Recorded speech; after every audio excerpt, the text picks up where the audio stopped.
I stood in front of my bedroom mirror, adjusting the black dress I had worn to David's funeral just 3 days ago. The house felt impossibly quiet without his laughter echoing through the halls. My sister Amanda had called that morning reminding me about her son Tyler's first birthday party. I almost declined, but the thought of staying alone with my grief felt unbearable. Maybe celebrating new life would help heal the gaping wound in my heart. I grabbed my keys, hoping this small step toward normalcy would begin to mend what felt permanently broken. Before I dive into what happened next, I would love to know where you are watching from today. Please hit that like button if you have ever felt betrayed by someone you trusted completely, and do not forget to subscribe, because what my sister announced at that party will shock you to your core. Trust me, you will want to see how I handled what came next. Let me take you back to understand why this betrayal cut so deep. Oh, David and I had been married for 5 wonderful years, and every single day felt like a blessing. We met during our college years at the University of Colorado, where he was studying architecture and I was pursuing marketing. He had this incredible ability to make me laugh even on my worst days, and his passion for designing beautiful spaces matched my love for bringing creative campaigns to life. David worked for a prestigious architectural firm in downtown Denver, designing luxury homes and commercial buildings. His talent was undeniable, and clients would specifically request him for their projects. I worked at a growing marketing agency, handling campaigns for local businesses and startups. Together, we made a good living and had built what we thought was our forever life. 2 years ago, we purchased our dream home in the suburbs of Denver for $800,000. It was a beautiful craftsman-style house with 4 bedrooms, a spacious kitchen, and a backyard perfect for the children we hope to have someday. David spent months personally overseeing renovations, adding custom built-ins, and expanding the master suite. Every corner of that house reflected his architectural vision and our shared dreams. The relationship with my sister Amanda had always been incredibly close.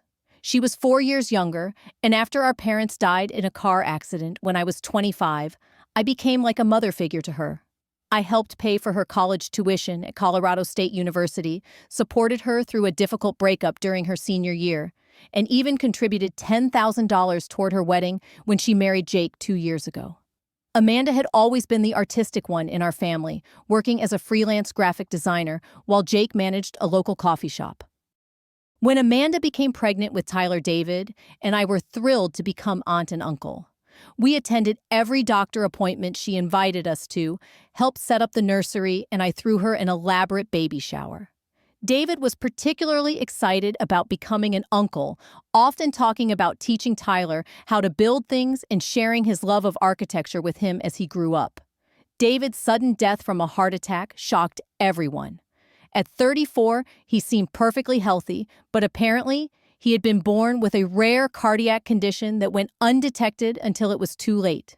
One morning, I found him collapsed in our kitchen, and despite the paramedics' efforts, he was gone before we reached the hospital. The doctors explained that this type of congenital heart defect often showed no symptoms until the fatal episode occurred. During the funeral, Amanda was my rock. She held my hand during the service, helped coordinate with the funeral home, and promised she would always be there for me. She spoke beautifully about David during the eulogy, describing him as the brother she never had, and thanking him for making me so happy. Jake stood beside her, offering quiet support and helping manage the logistics of such a difficult day. The grief felt overwhelming. Our house, once filled with David's presence and plans for the future, now felt like a museum of memories. Every room held reminders of our life together, from the morning coffee routine we shared in the kitchen to the architectural sketches he would spread across our dining room table. Friends and family encouraged me to stay busy to find ways to honor David's memory while slowly rebuilding my life without him. When I arrived at Amanda's house that Saturday afternoon, something felt different immediately. Usually, Amanda would rush to greet me at the door with a warm hug and excited chatter about party preparations. Instead, Jake answered the door with a subdued hello, barely making eye contact before quickly disappearing into the kitchen. The house was decorated beautifully, for Tyler's first birthday with blue and yellow balloons everywhere, and an elaborate superhero-themed setup that must have cost several $100s. Amanda emerged from the living room, but her usual bright smile seemed forced. She gave me a quick hug that felt stiff and awkward, completely different from the emotional embrace we had shared at David's funeral. Her eyes kept darting away from mine, and she seemed nervous about something, fidgeting with her hands and checking her phone constantly. As I moved through the party, I began noticing details about Tyler that made my stomach twist uncomfortably. The little boy had the most striking blue eyes, an unusual shade that reminded me immediately of David's rare eye color. David used to joke that his eyes were so uniquely blue that people would comment on them constantly, saying they had never seen anything quite like that particular shade. Tyler also had a distinctive dimple on his left cheek when he smiled, positioned in exactly the same spot where David had his dimple. When Tyler laughed, which he did frequently throughout the party, the resemblance became even more pronounced. The way he tilted his head when curious about something mirrored a gesture that David made countless times during our marriage. Several party guests seemed to be whispering among themselves, glancing between Tyler and me with expressions that suggested they knew something I did not. Mrs. Peterson from down the street kept staring at me with what looked like pity, while Amanda's college friend Jennifer avoided eye contact entirely. The atmosphere felt charged with unspoken tension, as if everyone was waiting for something significant to happen. My best friend Sarah, who was attending the party, sent me a text message asking if I was okay and suggesting we talk privately later. Her concern seemed deeper than normal grief support, and when I looked up from my phone, I caught her studying Tyler with a troubled expression. Amanda introduced Tyler to various guests in a strange way, repeatedly referring to him as her special little boy and mentioning how unique and remarkable he was. Jake spent most of the party avoiding the main gathering, staying busy in the kitchen, or stepping outside to take phone calls. When he did interact with other guests, his responses seemed rehearsed and uncomfortable. I noticed him watching Amanda carefully, as if monitoring her behavior or waiting for some kind of signal. The entire dynamic felt wrong, and my grief-induced exhaustion was making it difficult to process what exactly was happening. About an hour into the party, Amanda clinked her fork against her wine glass and asked everyone to gather in the living room for a special announcement. The remaining 12 guests found seats on the couches and chairs, while I stood near the fireplace, assuming she wanted to make a toast about Tyler's first year, or thank everyone for coming. Jake positioned himself near the kitchen doorway, looking pale and uncomfortable. Amanda stood in the center of the room, holding Tyler on her hip, and took a deep breath before speaking. The words that came out of her mouth felt like a physical blow that knocked all the air from my lungs. She announced calmly that Tyler was not actually Jake's biological son, but rather David's child conceived during an affair that lasted several months before David's death. The room fell completely silent except for the sound of my heart pounding in my ears. Amanda continued speaking as if she was discussing the weather, explaining that she and David had been secretly involved for nearly 2 years.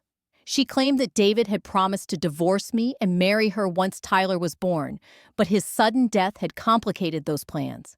According to her story, David knew about the pregnancy and was excited about becoming a father. Amanda then pulled out a manila folder containing what she claimed was David's last will and testament dated just 6 months before his death. She opened the document and read aloud a section that supposedly left half of all his assets, including our house, to his biological child. The legal language sounded official and detailed, specifying that Tyler, as David's son, was entitled to $400,000 from the sale of our home. My vision started to blur as Amanda continued her presentation. She produced a USB drive that she claimed contained text messages, emails, and photos exchanged between her and David throughout their relationship. She described intimate details about their supposed relationship, including dates they had gone on while I was traveling for work and romantic gestures David had allegedly made toward her. The other party guests looked stunned and uncomfortable, unsure whether to leave or stay for this family drama. Mrs. Peterson covered her mouth in shock, while Jennifer stared at the floor, clearly wishing she was anywhere else. Sarah moved closer to me, placing a protective hand on my shoulder as Amanda's words continued to assault my understanding of reality. Jake finally spoke up from his position by the kitchen, admitting that he had known the truth about Tyler's paternity from the beginning. He explained that he loved Amanda enough to raise another man's child and had been waiting for the right time to address the inheritance situation. His voice shook as he described the financial struggles they were facing and how David's portion of the estate would solve their problems. Amanda handed me the will and demanded that I review the documents immediately. She suggested that we could handle this privately by putting the house on the market within the next month and splitting the proceeds according to David's wishes. Her tone was businesslike and cold, as if she was discussing a simple real estate transaction, rather than destroying everything I believed about my marriage and my sister. As I held the papers with trembling hands, staring at what appeared to be David's signature on official-looking legal documents, a memory suddenly surfaced from the depths of my grief-stricken mind. The recollection was so clear and powerful that it cut through the shock like a lightning bolt, and I almost laughed out loud at the absurdity of what Amanda was trying to accomplish. The memory that saved me involved a conversation David and I had during our second year of marriage when we were discussing starting a family. David had been unusually quiet during dinner one evening, and when I pressed him about what was bothering him, he revealed something he had never told me before. When he was 12 years old, David had been in a serious bicycle accident that resulted in trauma requiring multiple surgeries and ultimately left him sterile. Dr. Martinez, our family physician for the past 4 years, had David's complete medical records dating back to his childhood. The injury had been severe enough to require immediate intervention, and the medical documentation was extensive and definitive. David had shared this information with me because we were discussing fertility testing and potential paths to parenthood, including adoption or other alternatives. David had been devastated by his inability to have biological children, often expressing sadness that he could not give me the family we both wanted. We had spent countless hours discussing adoption agencies, researching the process, and even attending information sessions about becoming parents through alternative means. David's sterility was not a secret between us. It was a shared challenge we were actively working to overcome together. Standing in Amanda's living room, holding her fake documents, I felt a calm clarity replace the initial shock and confusion. I pulled out my phone and dialed Dr. Martinez's office, knowing that he often worked Saturday afternoons and might be available for an emergency call. Amanda looked puzzled as I put the call on speakerphone, and several party guests leaned in closer to hear what was happening. Dr. Martinez answered after 3 rings, and I explained that I needed immediate confirmation of information from David's medical records. When I asked him to verify whether David was capable of fathering children, Dr. Martinez did not hesitate to confirm that David had been completely sterile since the age of 12 due to complications from his bicycle accident. He offered to fax documentation immediately if needed for legal purposes. Amanda's face turned ashen as the doctor continued speaking, explaining that David's condition was irreversible and that there was absolutely no possibility he could have been Tyler's biological father. The room erupted in gasps and murmurs as the truth became undeniable. Amanda began stammering excuses, claiming she must have been confused about the timing or suggesting that medical miracles sometimes occurred. I then called our family attorney, Marcus Rodriguez, who had handled David's actual estate planning. Marcus confirmed that David's real will filed properly with the probate court left everything to me and made no mention of any children. He explained that the document Amanda was holding contained several legal errors and formatting mistakes that made it obviously fraudulent. Marcus offered to contact law enforcement immediately to report the attempted fraud. Jake collapsed into a kitchen chair, finally admitting that Tyler was indeed his biological son and that he had participated in Amanda's scheme because of their overwhelming debt situation. Amanda had convinced him that this was their only option to avoid bankruptcy and losing their own home. They owed over $60,000 in credit card debt and had fallen behind on their mortgage payments. Amanda broke down crying, confessing that she had hired someone to create the fake will and had manipulated photos and messages to support her story. She claimed that desperation had driven her to attempt this deception, and she begged for forgiveness while insisting she never meant to truly hurt me. Her apologies felt hollow after the elaborate nature of her betrayal and the timing of her attack during my most vulnerable period. I stood quietly for several moments, processing the magnitude of what my sister had attempted to do to me. The other party guests began leaving quickly, clearly uncomfortable with the family drama and legal implications of what they had witnessed. Sarah stayed close to my side, offering silent support while I decided how to respond to this unprecedented betrayal. I told Amanda calmly that I would be contacting law enforcement about the fraudulent documents and attempted theft. I explained that our relationship was permanently over and that she should not contact me again under any circumstances. Jake tried to intervene, suggesting we could work something out privately, but I made it clear that their financial problems were not my responsibility and that their chosen solution was criminal. As I prepared to leave the house, Amanda made one final desperate plea, claiming that grief had clouded my judgment and that I was overreacting to a misunderstanding between sisters. She suggested that David would have wanted me to help his sister-in-law and nephew, trying to manipulate my emotions and my love for David's memory. Her words only reinforced my decision to cut all ties with someone capable of such calculated cruelty. The drive home felt surreal as I processed how completely I had misunderstood the people closest to me. Amanda's betrayal was not a moment of weakness or desperation. It had been a carefully planned attack designed to steal my home and security during the most difficult period of my life. The sister I had supported and loved had been willing to destroy me financially and emotionally for money.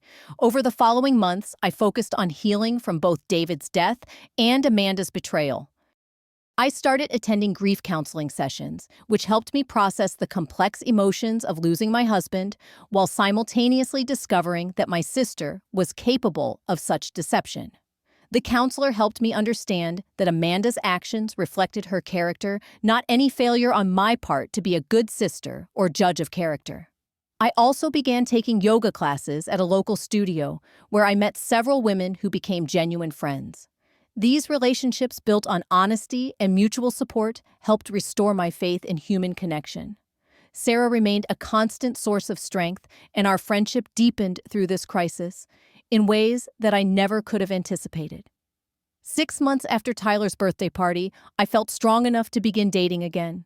I met Thomas through a hiking group, and his kindness and integrity provided a beautiful contrast to the deception I had experienced. Thomas knew my story and respected my need to take things slowly while rebuilding my ability to trust. Our relationship developed naturally, based on open communication and shared values. The legal situation with Amanda was resolved quickly once law enforcement reviewed the evidence. She received probation and community service for the attempted fraud, along with a permanent restraining order preventing her from contacting me. Jake filed for divorce 6 months later, apparently unable to forgive Amanda for involving him in her scheme and destroying their family relationships. I learned that betrayal often comes from unexpected sources, and that the people who know us best are also the ones capable of hurting us most deeply. Amanda knew exactly how to exploit my grief and my love for David to achieve her goals.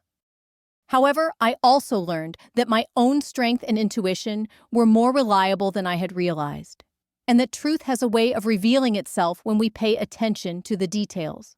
The most important lesson from this experience was understanding that forgiveness does not require reconciliation. I eventually forgave Amanda for my own peace of mind, but I never allowed her back into my life. Some betrayals are so fundamental that they permanently change the relationship, and accepting that reality was part of my healing process. Today, I live in that same house that Amanda tried to steal, having created new memories that honor David while building a future filled with people who genuinely care about my well-being. The experience taught me to trust my instincts, value authentic relationships, and recognize that sometimes the greatest gift life gives us is showing us who people really are, before it is too late to protect ourselves. Have you ever experienced a betrayal from someone you trusted completely, and how did you find the strength to move forward? Please share your thoughts in the comments below, and do not forget to like this video if my story resonated with you. Subscribe for more real-life stories about overcoming life's unexpected challenges, and share this with anyone who might need to hear that they can survive even the deepest betrayals. Thank you for listening to my story, and I wish you the wisdom to recognize the people truly worthy of your trust and love.